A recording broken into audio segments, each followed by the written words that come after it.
గ్రంథములో నుండి గరుడయ్యున్న దేవదేవుని తలంచుకుంటూ ఇది నా వాక్యాంశము పరిశుద్ధుడగు కీర్తనాకారుడైన దావీదును తలంచుకుంటూ 118వ దావీదు కీర్తన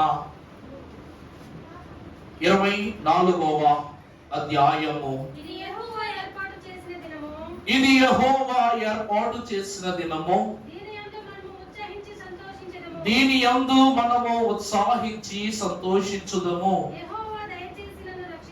యెహోవా దయచేసి నన్ను రక్షించుము. యెహోవా దయచేసి, అక్కడ కామా ఉంది కాబట్టి, అనగా యెహోవా దయచేసి అభివృద్ధి కలిగించుము. యెహోవా పేరిట వచ్చువారు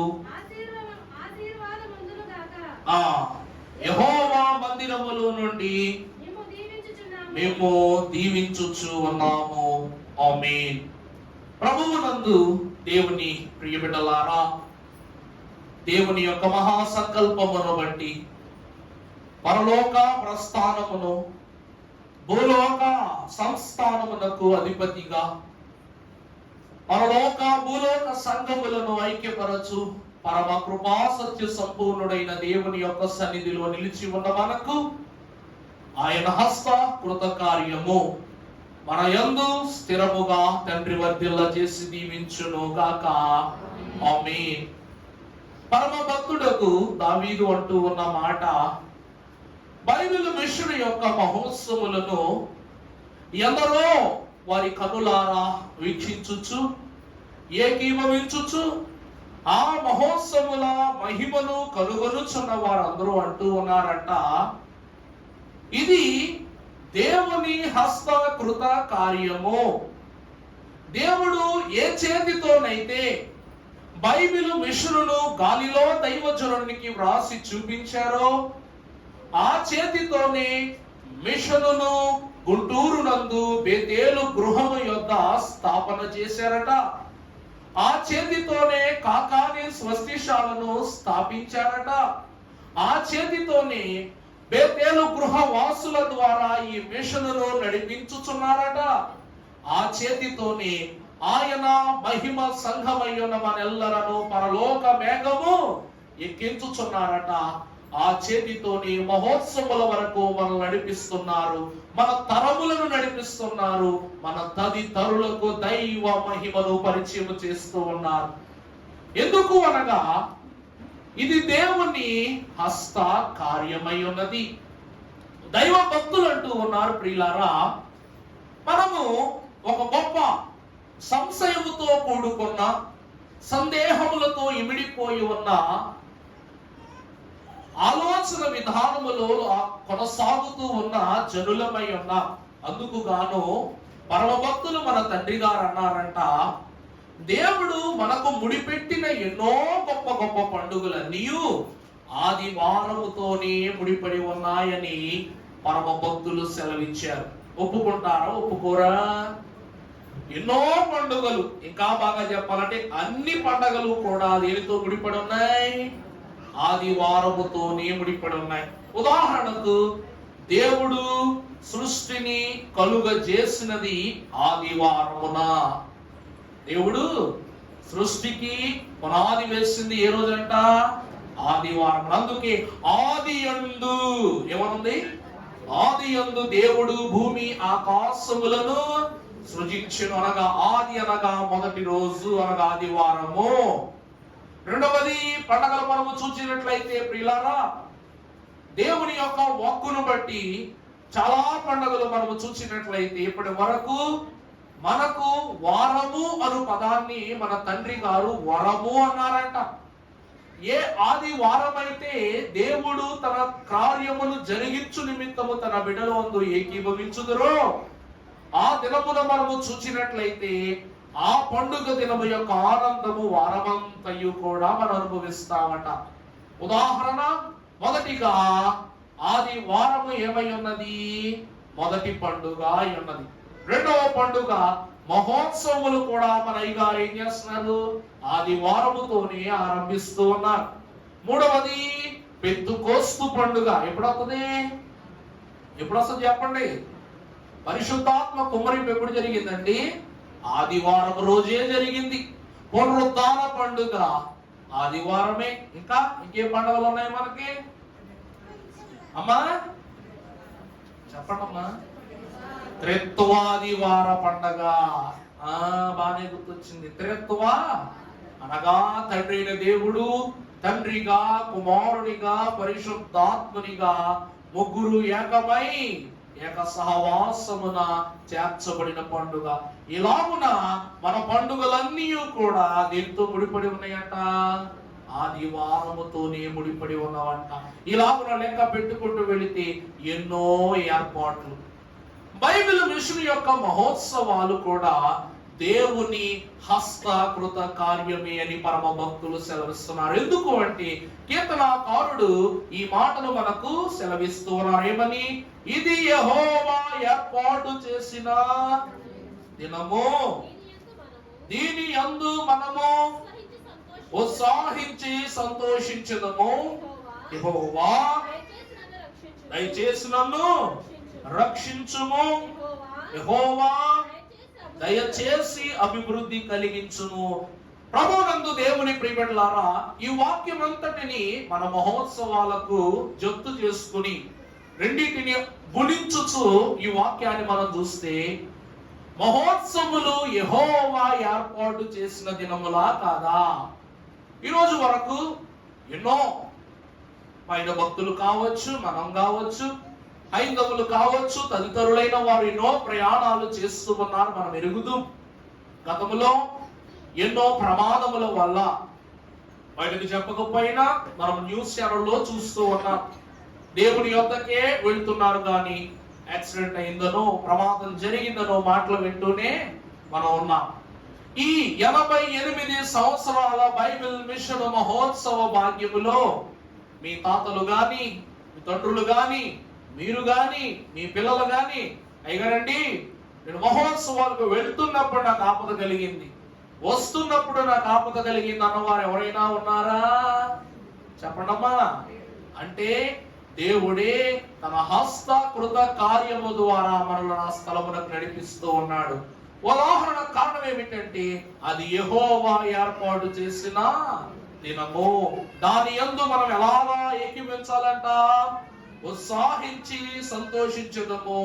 యెహోవా దయచేసి నన్ను రక్షింపుము. యెహోవా దయచేసి నాకేం కలిగించును? అభివృద్ధిని.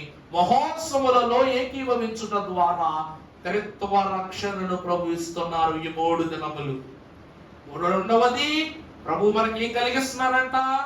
అభివృద్ధి. అభివృద్ధి అంటే ధనములోనో లేక లోకములో మర్యాద వలనో పదితరుల దగ్గర ఘనతతోనో దేవుడు మనకి ఏమివ్వట్లా? అభివృద్ధిని ఇవ్వట్లా. విశ్వాసాభివృద్ధి కలిగిస్తున్నారు. మన తండ్రి గారి కీర్తనలో రాశారు, విశ్వాసము లేని విసుగుదల సమయాన విశ్వాసము ఇమ్మని వేడుకొనుము. విశ్వమంతటిని గావించిన నీ తండ్రి నీలో ఇంతటి విశ్వాసాన్ని గావింపలేడా అన్నారన్నమాట. అక్కడ మనము ఏమి తెలుసుకుంటూ ఏమి నేర్చుకుంటూ ఉన్నామంటే విశ్వాసాభివృద్ధిని పొందుకుంటూ ఉన్నాం. తర్వాత చూస్తే యెహోవా పేరిట వచ్చువాడు ఆశీర్వాదముందును గాక. మనం ఆ స్థలానికి ఎవరి పేరిట వెళ్తున్నామంట? యెహోవా పేరిట. ఎంత గొప్ప కృప. తర్వాత యెహోవా మందిరములో నుండి మేము దీవించుచున్నాము. దేవుని సంగమా, దేవుని పరిశుద్ధ జనమా, దైవజనులు, పరమ భక్తులు ఈ మహోత్సవముల ద్వారా దీవింపబడిన గొప్ప ఆత్మీయ కార్యములను మనము తలంచుకున్నట్లయితే మన పరిశుద్ధులు, మన అధ్యక్షులు, ప్రార్థనా పరులైన బైబిల్ మిషన్ అనుభవజ్ఞులు తెలియజేసిన మాట ఏమిటంటే ఈ మహోత్సవములే రేపటి మహిమోత్సవములు అన్నారు. ఏమిటంటే ఈ మహోత్సవాలే రేపటి మహిమోత్సవములంట. ఇది మహోత్సవం అయితే పరలోకంలో జరిగేది ఏమిటి చెప్పండి? మహిమోత్సవం అట. ఇక్కడ ఉనికి, అక్కడ సంపూర్ణత.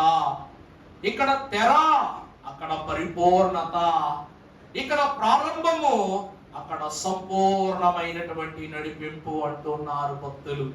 ప్రభునందు దేవుని ప్రియబిడ్డలారా, మీకు ఉదాహరణముగా ఉండేటట్లు మీరు నిజమా అబద్ధమా అనుకోకుండా, మీకు ఏ ప్రశ్నలు తలెత్తకుండానే ఈ వాక్యాన్ని కొన్ని ప్రాముఖ్యమైన మాటలతో ధ్యానము చేసుకుందాం. పరిశుద్ధ గ్రంథములో నుండి మహాగణుడై ఉన్న దేవదేవుడు పరమ భక్తుడగు మోషే ద్వారా వ్రాయించిన పరిశుద్ధ పాఠ్య భాగం ద్వితీయోపదేశ కాండము 16వ అధ్యాయము 15వ వచనము మనము చూసినట్లయితే, నీ దేవుడైన యెహోవా అమ్మా అన్నిటిలోను యెహోవా ఏర్పరచుకొని ఉన్న స్థలమున నీ దేవుడైన యెహోవాకు చాలండి. ప్రభువునందు దేవుని ప్రియబిడ్డలారా, మహోత్సవము అనగా ఏమిటి అనగా, మనము దేవునికి అర్పించున్నట్లు అది హృదయమైన సమర్పణైన సమస్తము ఆ స్థలమున దేవునికి ఇచ్చుట ద్వారా దేవుడు వాటిని ఏం చేస్తున్నాడంట, అధికముగా అభివృద్ధి చేస్తూ ఉన్నారట. దాని నిమిత్తము దేవునికి ఎన్ని రోజులు పండగ? వాక్యములో 7 దినముల పండుగ. మనము ఎన్ని రోజులు పండుగ చేస్తున్నాం? 3 రోజులు పండుగ చేస్తాం.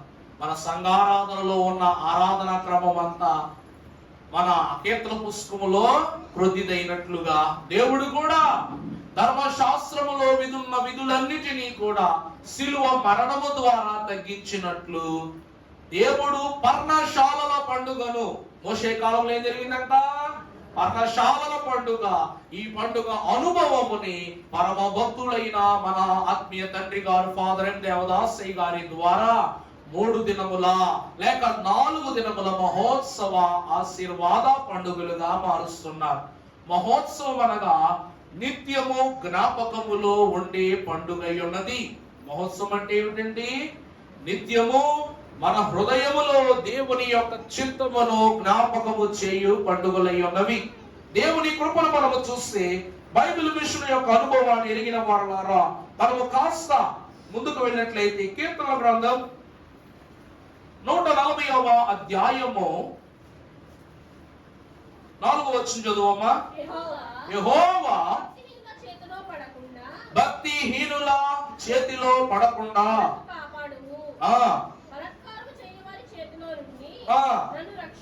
రక్షింపుము చున్నారు.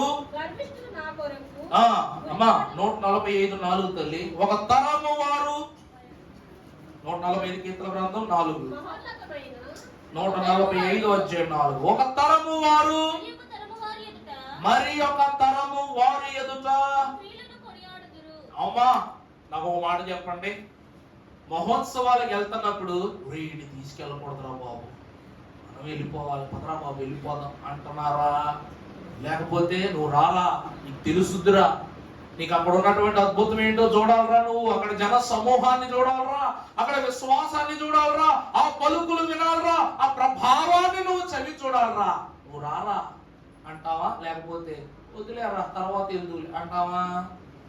వృద్ధులైనా ప్రేరేపిస్తాం, పసిబిడ్డలైనా ప్రేరేపిస్తాం, యవనస్తులైనా ప్రేరేపిస్తాం. ఎందుకు అంటే 88 సంవత్సరములుగా ఇంత దీప్యమానముగా విస్తారముగా ఈ బైబిల్ మిషన్ మహోత్సవాలు జరుగుతున్నట్టే కారణం ఏమిటంటే, భక్తుడు అంటున్నాడు అక్కడ జరిగి మొదటి రెండవ ఆశీర్వాదం ఏమిటంటే, ఒక తరము వారు మరి ఒక తరము వారితో నీ క్రియలను కొనియాడుదురు. చదువున్న తర్వాత నీ పరాక్రమ క్రియలను తెలియజేయుదురు,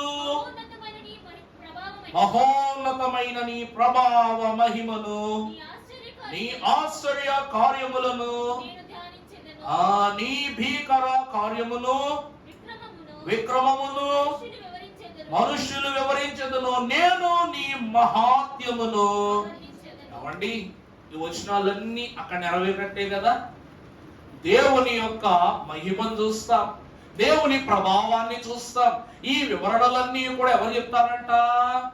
ఋషులే చెప్తారంట. అవి చెప్పబడగా వాటిని విన్న మనము దేవుని యొక్క మహిమని ఏం చేస్తాం? వివరిస్తామంట. పరమ భక్తులు అంటారు, ఇక నీవు దాసుడవు కాదు వారసుడివి అంటున్నారు. అవునా కాదండి? దాసునిగా స్థలములోనికి వెళ్ళిన మనము ఎలా తిరిగి వస్తున్నామంట? వారసులుగా తిరిగి వస్తున్నామంట. మొదటిది, ఆ మహోత్సవములు జ్ఞాపకార్థమైనటువంటి అనుభవాన్ని ఇస్తున్నాయి. రెండవది, తరములకును దీవెనిచ్చే అంతస్తులు కనిపిస్తున్నాయి. మూడవదిగా చూసినట్లయితే పరిశుద్ధ గ్రంథములో నుండి కీర్తన గ్రంథం 133వ అధ్యాయము ప్రారంభము నుండి చదువుకున్నట్లయితే, సహోదరులు ఎంత మేలు, అది తల మీద పోయబడి అహరోను గడ్డ మీదగా కారి అతని అంగీల అంచు వరకు. ఆ ప్రభువునందు దేవుని సంఘమైన వారలారా, మూడవ విషయం ఏమిటంటే మహోత్సవములలో దేవుడు బట్టి మనము పొందుకునే మూడవ దీవెన ఐక్యత. మూడవ దీవెన ఏంటండి? ఐక్యత. నీ పక్కన కోటీశ్వరుడు ఉంటాడు, వేరే మతస్థుడు ఉంటాడు, వేరే కులస్థుడు ఉంటాడు, వేరే ప్రాంతము వాడు ఉంటాడు, వేరే దేశము వాడు ఉంటాడు, వేరే రాష్ట్రము వాడు ఉంటాడు. కానీ నీ పచ్చడి ఆడికిస్తావు, ఆడి రొట్టె ముక్క నువ్వు తీసుకుంటావు. నీ పలావు ఆడికి పెడతావు, ఆడు పప్పు అన్నం నువ్వు తింటావు. చేస్తావా చేయమా? సంక్రాంతి పండుగ రోజు వండుకున్న అరుసులు, జంతుకులు, మురుకులు, పాకుండ్లు, పువ్వులు అన్ని ఏం చేస్తావు? అక్కడ మొత్తం పంచేస్తాం. కేరళ పట్టుకెళ్ళినా అయిపోతాయి, బిందెలు పట్టుకెళ్ళినా అయిపోతాయి, గుండు పట్టుకెళ్ళినా అయిపోతాయి. దేవుని ప్రియులారా, అక్కడ సహోదర తత్వముతో కూడిన ఐక్యతను దేవుడు మనకు ఏర్పరుస్తున్నారు. మన వాక్యంలో చూస్తాం, ఇంత గొప్ప సాక్షి సమూహము సాంద్రమేఘము వలె మనలను కమ్ముకొని ఉండుట. ఆ స్థలములోనికి చలి రాదు అంటాం, దోమలు రావు అంటాం. ఎందుకంటే ప్రియులారా, అక్కడ దోమల కన్నా మనుషులే ఎక్కువ ఉంటారు. అక్కడ దోమల కన్నా మనుషులే ఎక్కువ ఉంటారు. వీళ్ళందరూ మా మీద పడిపోతారు, ఎవరు భయపడిపోయేంత విస్తార జనము.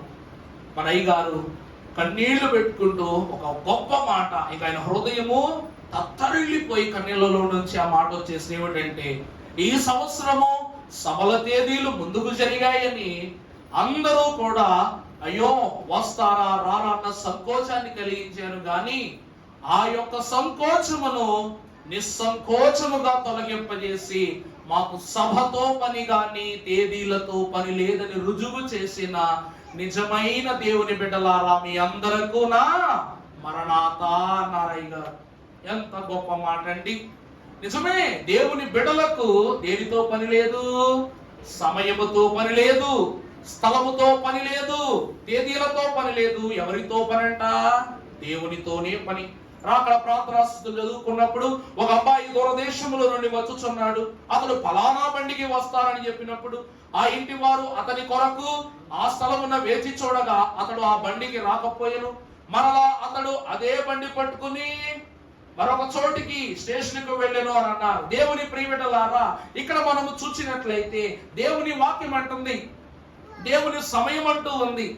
ఇక్కడ వస్తారని చెప్పిన ఆ యవనస్తుడు వచ్చునని చెప్పును గనక వచ్చును గాని రాకమానునా?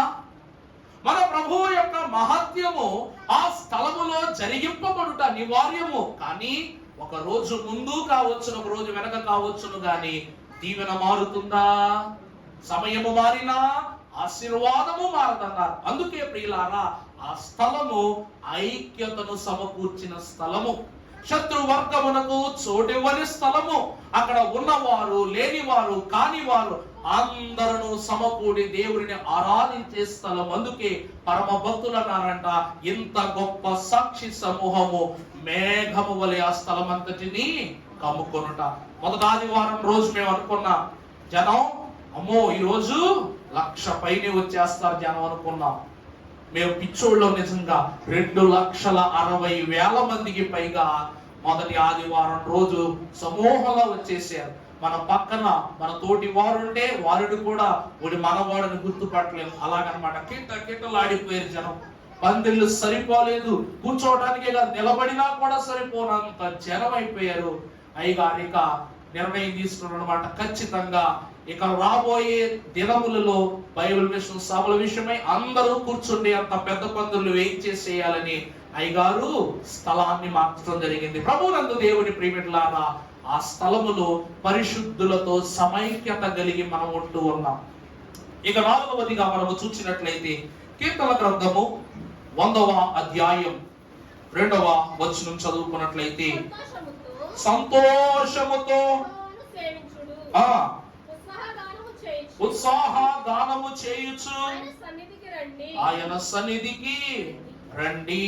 ఇక 3వ విషయం ఏమిటంటే, ఆ స్థలమునకు మనము వెళ్ళి చేసే పని సంతోష గానములతో ఉత్సాహ ధ్వనులతో యెహోవాను సేవించుట. ప్రభునందు దేవుని ప్రియమిట్లారా, మనము మన యొక్క దేవాలయముల యందు మన గృహముల యందు ప్రభువును స్తుతించేటువంటి తరహా ఒకవైపు, కానీ మహోత్సవములలో మనము దేవుని స్తుతించే తరహా ఒకవైపుగా ఉంది. ఎందుకు ఈ మాట అంటున్నానంటే, సమూయేలు 2వ గ్రంథం 6వ అధ్యాయం 14వ వచనము మనం ఒకసారి చదువుకున్నట్లయితే, సమూయేలు 2వ గ్రంథం 6:14వ వచనం, ఎట్లనగా యెహోవా మందసమును మోయువారు 6 అడుగులు సాగగా ఎద్దు ఒకటియు క్రొవ్విన దూడ ఒకటియు వధింపబడెను. ఎఫోదును ధరించిన వాడై శక్తి కొలది యెహోవా సన్నిధిని నాట్యమాడుచుండెను. ఇలాగున దావీదును ఇశ్రాయేలీయులందరూ ఆర్భాటముతోను బాకానాదములతోను యెహోవా మందసమును తీసుకుని వచ్చిరి. ప్రభువునందు దేవుని ప్రియమిట్లారా, ఒక దావీదు ఒక మహాత్మ్యము కలిగిన గొప్ప రాజుగా మనకు పరిచయం ఉన్నప్పటికీ, దావీదు తన జీవితమునందు దేవుని జ్ఞాపకము చేసుకునే విధానమును మనం చూస్తే ప్రియులారా, అతడు దేవుని దృష్టి యందు ఎంత గొప్ప రాజైనను దేవుని దృష్టిలో అతడు ఎప్పటికీ ఒక కాపరిగానే జీవించాలని ఆశపడ్డాడు. దేవుడు రాజును చేసిన, మనము వెనకటకి ఒక సామెత ఉంటుంది, నీటిలో ఉన్నటువంటి చేప కన్ను తెరిచే నిద్రపోతుంది అన్నట్లు, నీటిలో ఉన్న చేపకు జలుబే అంటదన్నట్టు. నిజమా కాదండి? చేపకు జలుబు చేసిద్దా? అది నీటిలో బ్రతికినా దానికి జలుబు అంటదు, అది నిద్రించినప్పుడు దానికి కన్ను మూయదన్నట్లు, దావీదుకు దేవుని యొక్క వాత్సల్యతలో బ్రతుకుటను బట్టి ఎంత గొప్ప హోదాను దేవుడిచ్చినా ఆ హోదా యొక్క స్థితి మాత్రం దావీదు కంటలేదట. ఈరోజు మహోత్సవములలో నుండి నిండైన భాగ్యమును సంపాదించుకొనుటకు వెళ్ళిన మనము దావీదు వలె మన పితరులు ఎంత దీన స్థితిలో దేవుని ఎదుట తగ్గింపబడి ఉన్నారో, ఈ రోజును మనము దేవునిలో అంతే ఘనముగా సాగుతున్నాం. నువ్వు ఎంత అహంకారముతో దేవుని యొక్క యోచనలో దాటి బ్రతికిన వాడవైనా కూడా లోకములో మహోత్సవంలోకి వెళ్ళగానే యెహోవా పేరిట నీ మోకాళ్ళు ఏమైపోతాయట? వంగితాయట. నీ 2 చేతులు జోడింపబడతాయట. ఎందుకంటే ఆ స్థలమునకు మన తండ్రి గారు పెట్టిన పేరు పరలోక పరిశుద్ధుల సహవాస స్థలము, ప్రార్థనా స్థలము అన్నారు. అందుకే బహుజాగరులై ఆ స్థలమును మసులుకొనుట భాగ్యం అన్నారు. ప్రభునందు ప్రియులారా, మరి కాస్త ముందుకు వెళ్ళినట్లయితే ఈ మహోత్సవాలట మన జీవితాలలో ఏం చేస్తూ ఉన్నాయంటే, తెస్సలోనికి రాసిన మొదటి పత్రిక 5వ అధ్యాయము 18వ వచనం మనం ఒకసారి చదువుకున్నట్లయితే, ప్రతి విషయమందును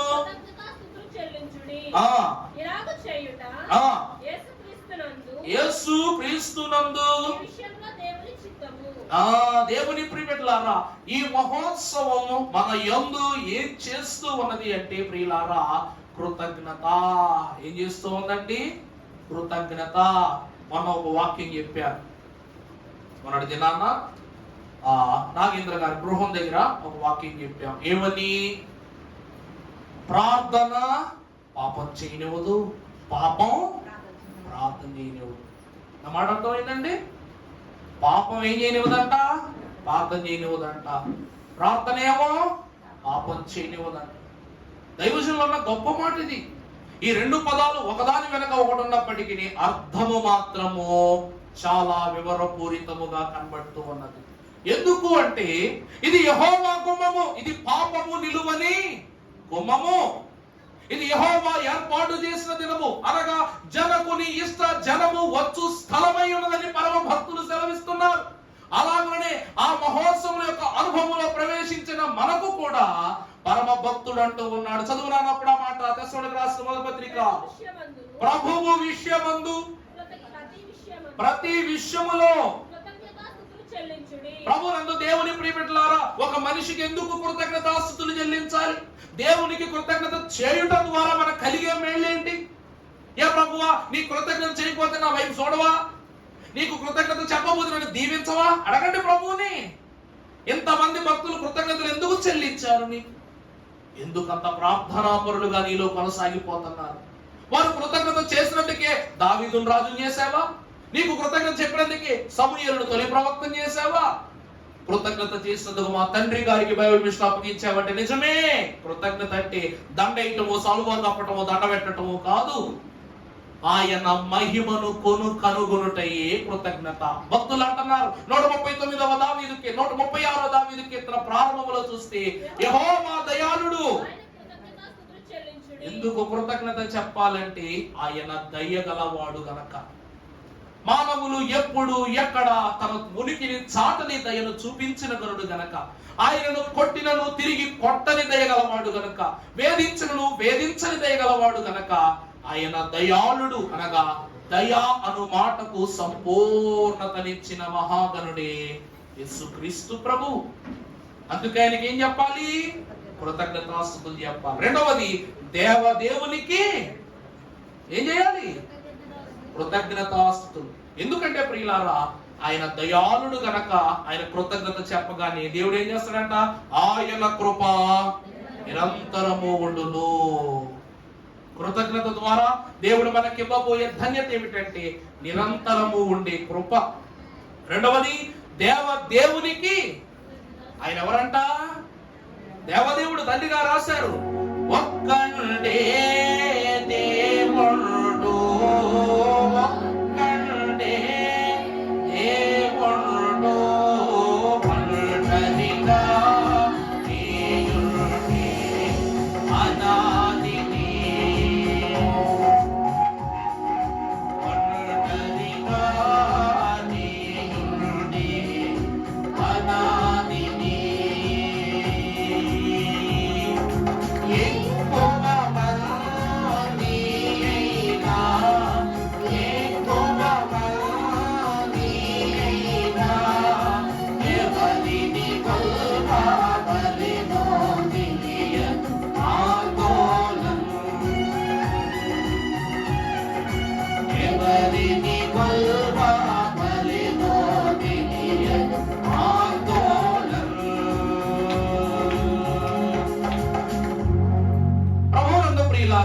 ఆయన ఒక్కడే దేవుడు. ఆయన ఎక్కడో ఎలా ఉన్నారంట?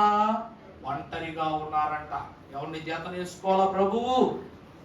మనం ఎప్పుడు ప్రభువు చుట్టూ కెరూబులు ఉన్నారట, 4 జీవులు ఉన్నారట. గమనించండి, బొమ్మలు చూసి మాట్లాడటం కాదు.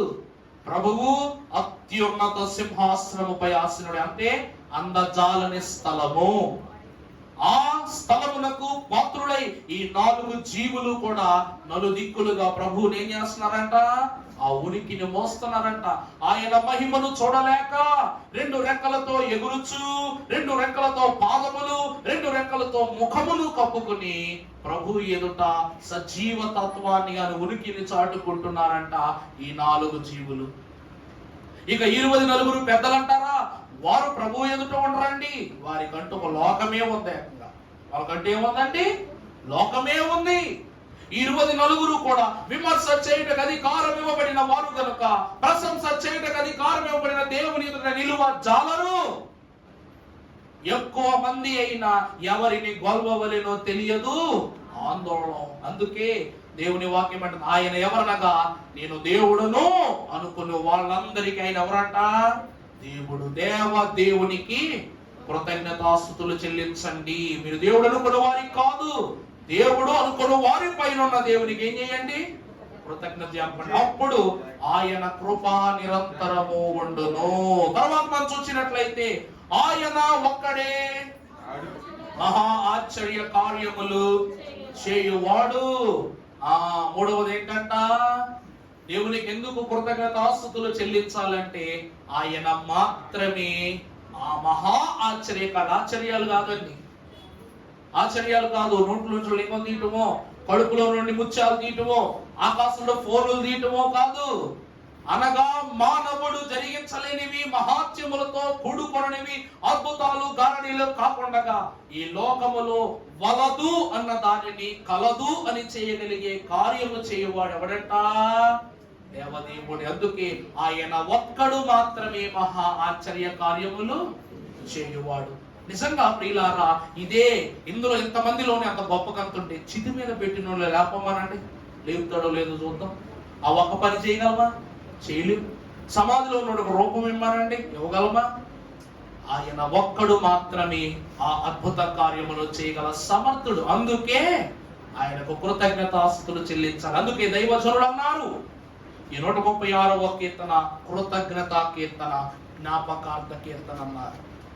ఆయన ఆకాశాన్ని కలిగించాడు, నక్షత్రాలను కలిగించాడు, జ్యోతులను కలిగించాడు, నిన్ను కలిగించాడు, నన్ను కలిగించాడు. ఆయన కలిగించలేనిది ఏదున్నది?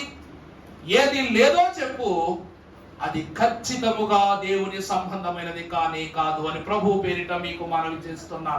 దేవుని సంఘమా, పరిశుద్ధ గ్రంథములో మనము చూసినట్లయితే ప్రభువు మనకేమిస్తున్నారంట? ఆ స్థలములో కృతజ్ఞతతో ఆయనను స్తుతించగలిగే భాగ్యాన్ని ఇస్తున్నారు. అక్కడికి వెళ్ళి, దేవా నన్ను ఎంత కాలం కాపాడావు అని కృతజ్ఞత చెప్పుకోకుండా తిరిగి వస్తామా మనం? చెప్పడమ్మా. ఆ స్థలములోనికి వెళ్ళి, దేవా నా బిడ్డలను కాపాడావు, నా వృత్తిని కాపాడావు, నా కుటుంబాన్ని కాపాడావు, నా యొక్క సమస్త స్థితులను కాపాడావు, నా ఆరోగ్యాన్ని కాపాడావు అని దేవుని కృతజ్ఞత చెప్పుకోకుండా రాగలమా? చెప్పుకునే వస్తాం.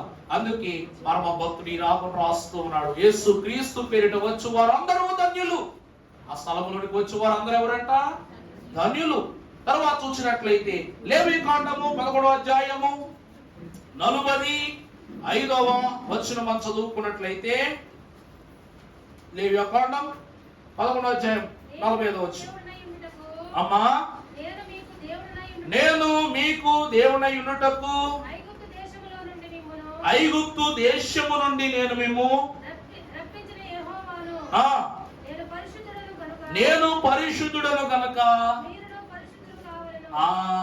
మహోత్సవాలు మనల్ని ఏం చేస్తున్నాయంటే, నేను ఐగుప్తు నుండి యెరూషలేముకు నేను మిమ్మల్ని రప్పించాను. మరి మనం కూడా ఎంత మన గృహంలో ఉన్నా శ్రమలు తగ్గుతున్నాయా? బాధలు తగ్గుతున్నాయా? అప్పు బాధలు దిగుతున్నాయా? అందుకు దేవుడు ఏం చేస్తున్నాడంట? నీకు ప్రేరేపణ కలిగిస్తున్నాడు. లే, బయలుదేరు, నా సన్నిధి యొద్దకు నువ్వు బయలుదేరు.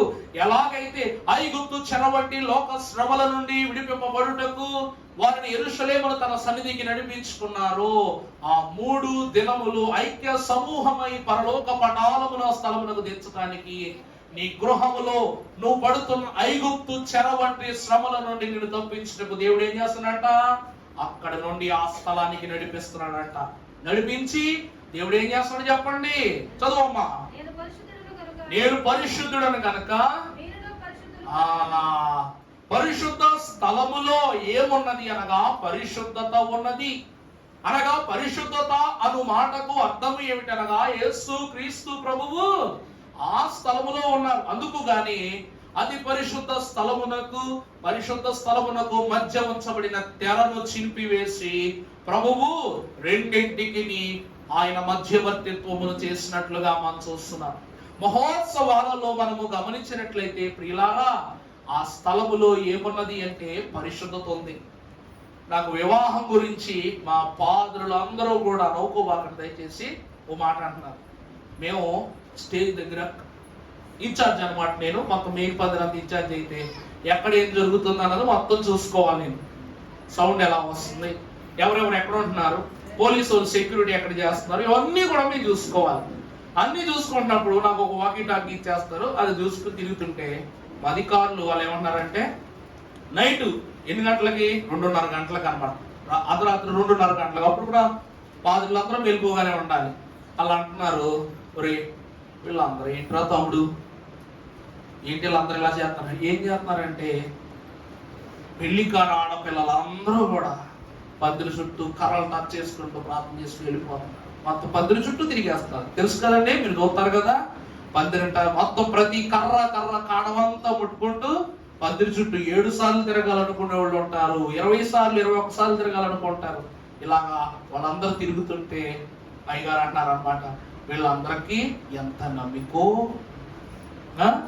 వీళ్ళందరికీ ఎంత నమ్మికో ఏమో ఎవరో తెలుసు, దేవుడు ఏళ్ళలోనే మీకు ఎవరో కొన్ని ఏర్పాటు చేసేస్తాడు, వాళ్ళ విశ్వాసం చూడరా నాయన అని చెప్పేసి మా అయ్యగారులు మాతో అంటున్నారు అనమాట. దేవుని ప్రియబిడ్డలారా, ఆ కారణము ఒక సాదా సీదా కర్ర మాత్రమే, కానీ అది దేవుని పనిముట్టుగా వాడబడినప్పుడు అద్భుతాలు చేసే కర్రగా మారిపోయింది.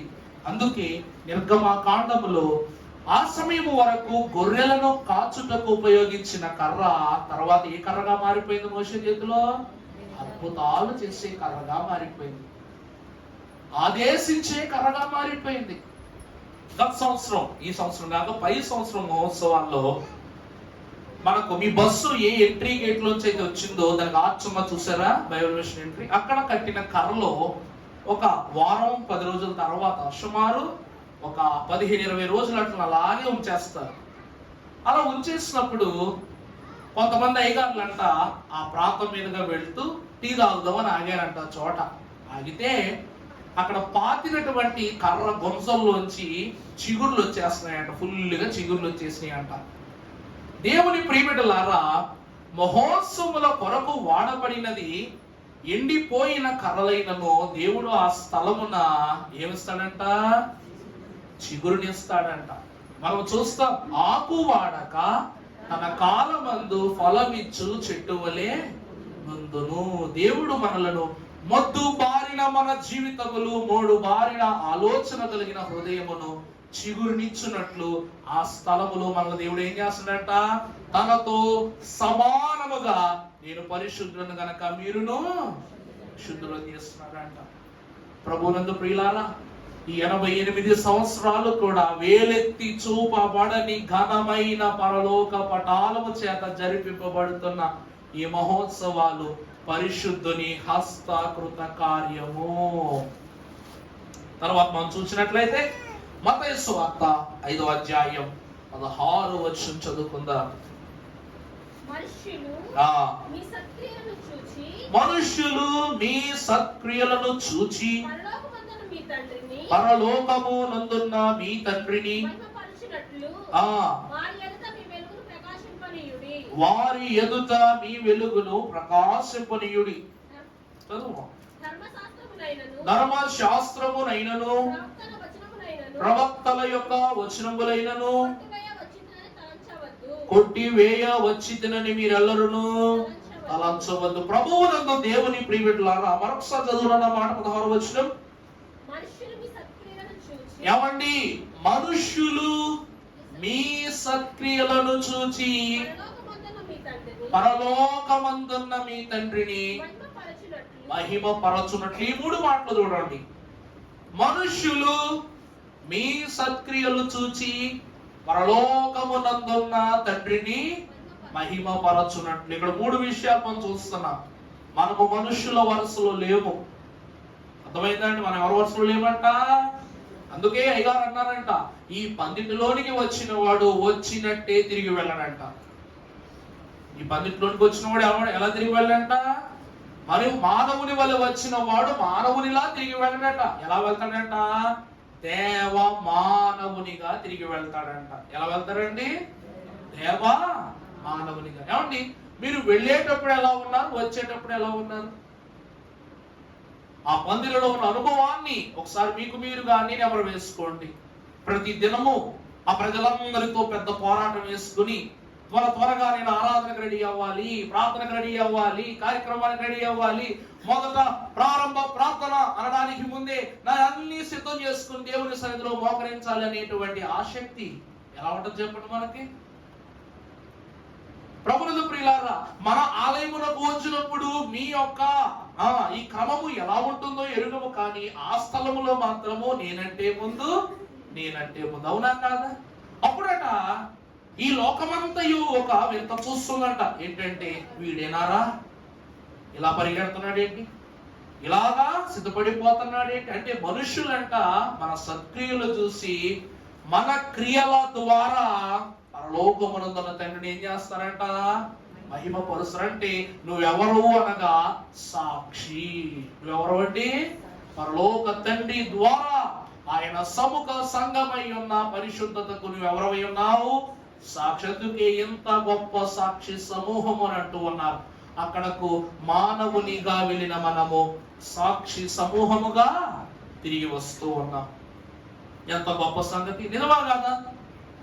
సాక్ష్యంతో తిరిగి వస్తాం కదా. మీరు తెచ్చుకుంటారు సాంబారు, మరి ఈ సంవత్సరం సాంబార్ తెచ్చుకున్నారో లేదో నాకైతే తెలియదు, కానీ ప్రతి ఏడు సాంబార్ తెచ్చుకుంటాం.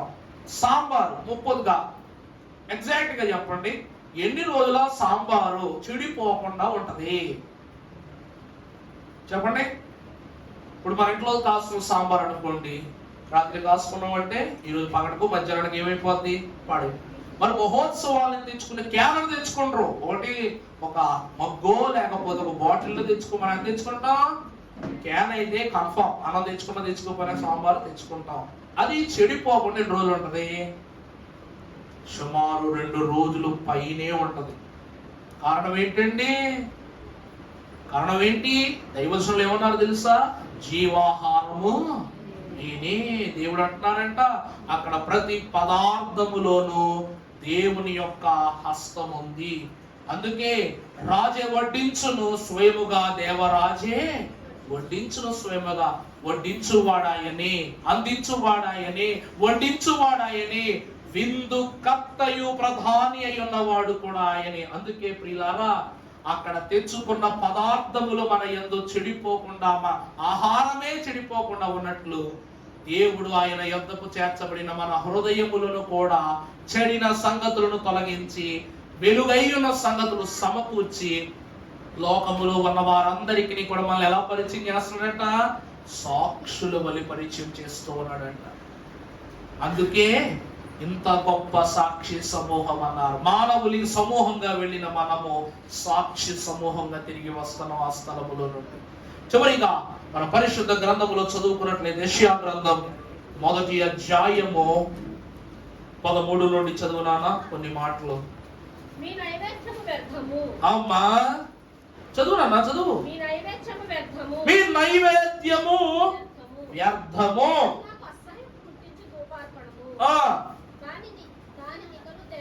దానిని తేకుడి.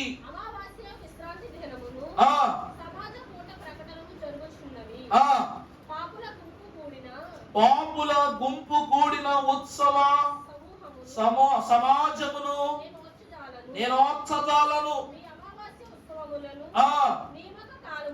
నియామక కాలములను అవి నాకు బాధాకరములు.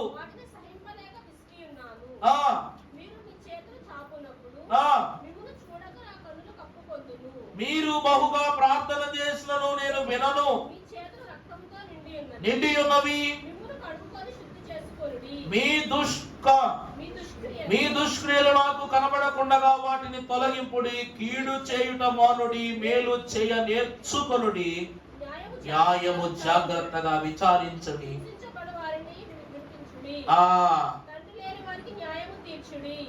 ఏమండి, ఇప్పటి వరకు విన్న మాటలు ఏమిటి? ఇప్పుడు అనుకోకుండా పరిశుద్ధుడకు ప్రథమ ప్రవక్తికుడైన యెషయా చెప్తున్న మాట ఏంటి? ఇప్పటి వరకు ఇంత గొప్ప సాక్షి సమూహం అని చెప్పబడిన వారి వరస ఒక పక్క అయితే, ఈ వరస ఏ పక్క వారంట చెప్పండి? ఆర్ఎస్ఎస్ వాళ్ళు వరస అంటే అందరూ ఎవరండి వీళ్ళు? అర్థమైందండి? భక్తుల వరస సమూహములో ఉంటే రిక్తుల వరస బయట ఉండనిస్తాడంట దేవుడు. వీళ్ళు ఎవరంట? మీరు అబద్ధపు ప్రార్థన చేస్తే నేను వినను, అబద్ధపు ప్రార్థనలతో మీరు నా యొద్దకు నైవేద్యములు పట్టుకొస్తే నేను చూడను, నేను పట్టించుకోను, నేను మీ వైపు కనులెత్తించు. ప్రభు ఎంత స్పష్టంగా చెప్తున్నారు చూసారా? మీరు నా ఉత్సవమునకు ఎన్ని గొప్ప గొప్ప స్థితులతో వచ్చినప్పటికీ నా కన్ను మీ తలంపు మీదకు చూడాలి. ఎందుకంటే దైవజనులు దేవదాసయ్య గారు అన్నారు, కన్ను మరిపించే ప్రార్థన కాదంట, హృదయాన్ని మరిపించే ప్రార్థన చేయువాడే భక్తుడు అన్నారు. ఎలాంటి భక్తి చేయాలంటే మనం కన్నులు మరిపించే భక్తి చేయకూడదట. దేవుడు తన ప్రియ కుమారుని పంపించినప్పుడు గొల్లలందరూ ప్రభువును కన్నులారా చూచి హృదయములో నింపుకున్నారంట. జ్ఞానులు హృదయములో నింపుకుని కన్నులారా చూడటానికి బయలుదేరి వచ్చారంట. నిజమా కాదండి? ఎప్పుడో ప్రభువు పుడతారన్న విషయం తెలియగానే ఆ మనసులో తలపోసుకుంటూ ప్రభువును చూడడానికి వచ్చారు. ఒకరు కంటితో చూసి హృదయములో ఇముడ్చుకున్నారు, ఒకరు హృదయమునందు ఇముడ్చుకుని కంటితో చూసి తిలకించడానికి వచ్చారు. అందుకే యెహోవా పేరిట వచ్చువాడు మాత్రమే దీవెన నొందునుగాక అనే వాక్యమును పరమ భక్తులు సెలవిస్తున్నాడు. అందుకే ఇక్కడ మహోత్సవాలలో ఉండాలి అన్నా, పరలోక మహిమోత్సవాలలో ఏకీభవింపు అంతస్తును పొందాలన్నా ఇక్కడ ఈ మహోత్సవమే మనకు పునాది. ఫాదర్ ఎం దేవదాసయ్య గారంట, వృద్ధుణ్ణి నేనేం చేయగలను ప్రభువా, నేనేం నడిపించగలను ప్రభువా అంటే భక్తులు అన్నారంట, గనులు అన్నారంట. ఎవరన్నారు చెప్పండి? ప్రభువే స్వయముగా దైవజనులైనటువంటి వారిని ఆ పందిటి గృహం మీదకు తీసుకుని వచ్చి, దేవదాసు ఇదిగో నీవు స్థాపించిన ఈ మిషను ఎలా నడిపింపబడుతుంది, నా బిడలైన వారు ఎవరు లేరన్నావు కదా ప్రారంభములో, చూసావా నీ బిడలు పువ్వుగా ఉన్నవారు తోటలా మారిపోయారు చూసావా అన్నారు.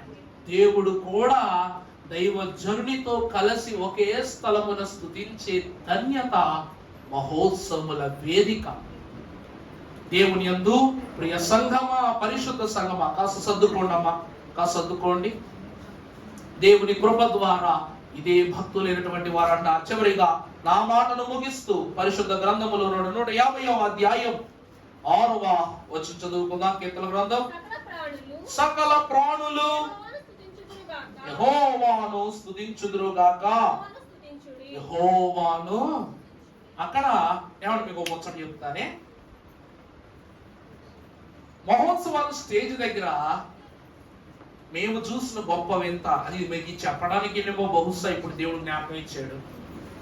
అందరూ కర్రలు పట్టుకుంటూ వెళ్ళిపోతుంటే కాసేపటి తర్వాత అయ్యగారులు అంటున్నారు, అమ్మ స్టేజ్ అది షెడ్ కదమ్మా, అన్నమాట అందరూ నొక్కబాకండి, వెనకాల షెడ్ ఉంటుంది కదా, షెడ్ మొక్క అది పడిపోతుంది అని చెప్పేసి, బ్యానర్ ఉన్న మొక్క పడిపోద్దని అందరినీ కొంచెం మెల్లగా టచ్ చేసుకుంటూ వెళ్ళిపోండి అని చెప్తున్నారు. అక్కడ ఒక డ్యూటీ చేసే ఒక ఆమెకి. నేను ఇంకొక 4 అయ్యగారులు కూడాను పెద్ద అయ్యగారు రెడీ అయిపోయి వర్తమానానికి వస్తున్నారని తెలిసి మేము అందరం కూడా స్టేజ్ దగ్గర అన్ని చక్క పెట్టడానికి వెళ్ళిపోయాం, సౌండ్ అన్ని చూడటానికి వెళ్ళిపోయి అయ్యగారు వర్తమానానికి ఎక్కేశారు. మేము యథావిధిగా మాకున్నటువంటి జోన్ గేట్లోని బయటకు వచ్చేస్తే చాలా మంది బైబిళ్ళు పట్టుకుని అలా ముట్టుకుంటూ వెళ్ళిపోతున్నారు. మేము అక్కడ చూసిన వింత ఏంటంటే, అందులో ఒక ఆవిడ మాకు కాస్త మజ్జి తీసుకొచ్చి ఇచ్చింది, తాగండి అయ్యారు అని చెప్పి ఎండలో ఉన్నాము. అక్కడ ఉన్న వేప చెట్టు దగ్గర 2 కుర్చీలు వేసి కూర్చుంటే మేము చూస్తున్న వింత ఏంటంటే, ఒక కుక్క దాని పిల్లలతో వీళ్ళందరూ అలా ముట్టుకుని వెళ్తుంది చూసి, ఈ కుక్కలు 2 కాళ్ళు ఎత్తి ఆ షెడ్డికి అదుముకుంది. ఈ కుక్క పిల్లలు కూడా తల్లి చేసినట్టు అలా చేస్తున్నాయి అన్నమాట. ఎంత విడ్డూరము! ఎంత మాకు నిజంగా ఆనందం ఏమిటంటే, ఈ తల్లి చేయటం విను వెంటనే పిల్లలు కూడా 2 కాళ్ళు పైకెత్తి ఆ యొక్క షెడ్ నెల పట్టుకుంటున్నాయి. వెంటనే ఒక ఆవిడ ఇలాగా కర్ర ఎత్తిపోతుంటాయి, దగ్గర ఆగమ్మా ప్రార్థన చేసుకోవడానికి ఏ ప్రాణికైనా కూడా దేవుడు ఎందుకంటే గొప్ప తలం ఇస్తాడు. ఇప్పుడు అర్థమైంది దేవుడు ఎంత మహత్యం గలవాడు. ఈ స్థలములో మహిమ ఉన్నదని మనుషులు కాదు ఎవరు రుజువు చేస్తున్నారంట, ఒక జీవులు సైతం ఏం చేస్తున్నాయి, రుజువు చేస్తున్నాయి అన్నారు. ఎంత ఘనమో చూడండి. అందుకే సకల ప్రాణులు ఆ స్థలమున యెహోవాను స్తుతించుటకు వస్తూ ఉన్నాయట. దేవుని సంఘమైన వారులారా, దేవుని కృప ఏమిటో, దేవుని మహత్యం ఏమిటో కానీ మహోత్సవాల్లో ప్రతి ఒక్కరూ కూడా ముద్ద తింటున్నారు. ఇప్పటి వరకు లేదు అనే పరిస్థితి మహోత్సవాలకు దేవుడు ఇవ్వలేదు. ఎందుకంటే అది కొన్ని లక్షల గుప్పిళ్ళు కలిసినటువంటి ఆశీర్వాద భోజనం. ప్రతి కుటుంబము యొక్క హృదయ ఆత్మీయ ప్రార్థన జీవితము గుప్పిలుగా మార్చివ్వబడిన ప్రథమ ఫలం. అందుకే దైవజనులు అన్నారు, మహోత్సవాలు తరగని అక్షయ పాత్ర అన్నారు.